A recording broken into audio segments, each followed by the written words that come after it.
thanks for joining us. We're sitting in these lovely facilities at Gay Waterhouse's stables here. Do you spend a bit of time in the stables, or you just come in, do your work and then go home? Well, as an apprentice jockey, you basically grow up in the stables and, you know, serve your time and mucking out boxes and cleaning waters and putting horses on and off the walker. And as a jockey now, though, it's you know, you're riding at the races often and you're riding plenty of track work, so you don't come into the stables as much, but certainly serve your time at the stables as an apprentice.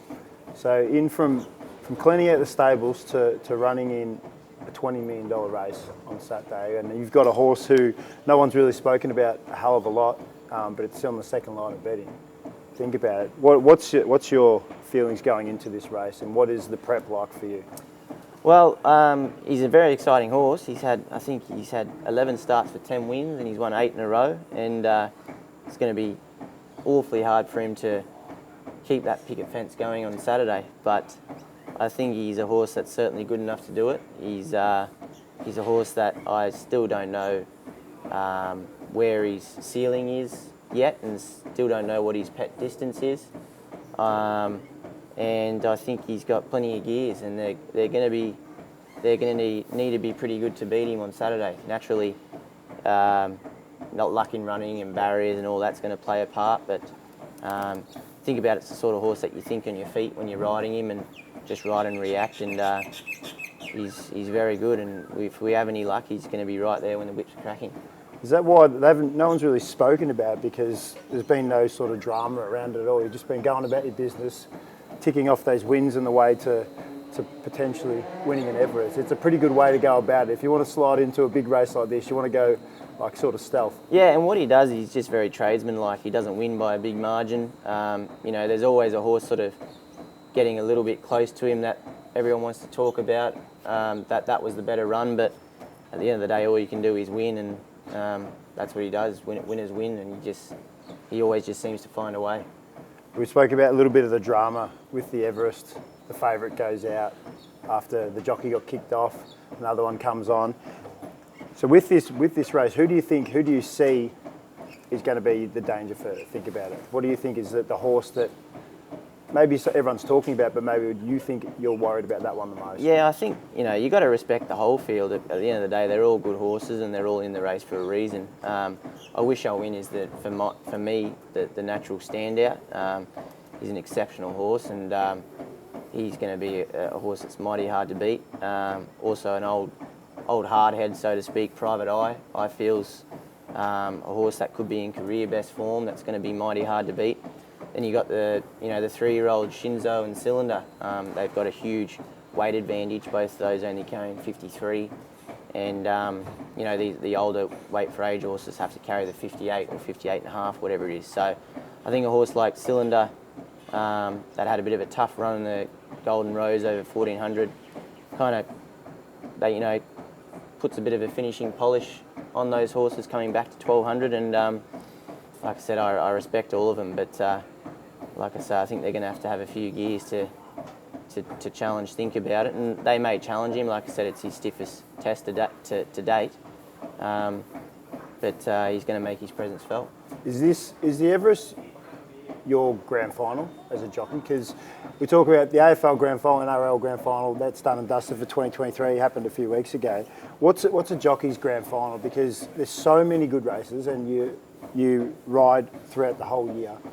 What is the race you're like, oh, I can't wait to ride in that race? Or it might just be the horse that you have in that race that'll make it that grand final. Yeah, I think you just hit the nail on the head there. It all depends on how many horses that we have lined up for the spring or the autumn. So jockeys could have, you know, 5 or 6 grand finals throughout the year or throughout the carnival. And I think, you know, for me, every time Think About It is going around at the moment, that's his grand final. And you just got to be switched on to perform on the big day, and he's going to go have another run in 2 weeks after the Everest, so that'll be another grand final for me. That's exciting stuff. You're already thinking about after the Everest, which is good. So we've got these massive races in Sydney, the Everest being number 1, and there's actually a pretty good bunch of races down in Melbourne, like the Melbourne Cup, the Cox Plate and the Caulfield Cup, Derby Day, the Derby that no one's really talking about because the Everest has taken over. It's like Melbourne versus Sydney. And now it's like Melbourne versus Sydney in horse racing. Do jockeys enjoy that fact that they've got more options and there's better races just rolling around? There's certainly more options, but more options mean more opportunity for horses to clash, which can prove very frustrating for us if we've, riding two horses throughout their careers that are lined up on the same days to race in two different states. It can prove to be a pretty difficult decision. Yeah. And sometimes you're gonna let people down with connections that have been loyal and supported you. At the end of the day, you can't be in two places at once. So in that aspect, it can be difficult. But if a horse's preparation lines up that it's going to be in Sydney and then Melbourne later in the carnival, well, it's always fantastic to get down and ride, particularly at Cup Week at Flemington. Such a buzz down there. But like I said, if it all works out, it works out well. But it can prove pretty frustrating at times as well. So from the horses that you might not be wrong, who are you looking forward to seeing this spring carnival? Because we've seen Romantic Warriors made the trek over. A lot of buzz around that horse, and even a few jockeys that I know have said they're looking forward just to seeing that horse. But who's the horse that you're looking forward to seeing this spring, or even just watching go around? Yeah, Romantic Warrior was one I was sort of looking forward to seeing. It's been a while since the Hong Kong horse has come down to Australia. He ran okay on Saturday, so it'll be interesting to see how he measures up throughout his campaign. There's a lot of exciting horses. A horse like Amelia's Jewel, where she'll end up, whether she ends up in the Golden Eagle or the Cox Plate, but she looks very exciting. And I'm also excited to be on the back of My Bloke Think About It. Yeah, it's going to be exciting stuff. And so your preparation in the lead up to a big race day like Saturday, are you excited about the fact that you get to race in front of 50,000 screaming fans? Not knowing exactly what you're doing in between each race, but are you excited about the fact that you get to go out there and put on a show, or is it business as usual? I think it's a business. For me personally, it's business as usual. You try and keep everything in routine, stick to what you know works best for you in terms of preparation. As the day gets closer, you really start to zone in and screw down on things like your weight, your preparation, your food, your diet, your training, and you try and be sort of peaking on the Saturday.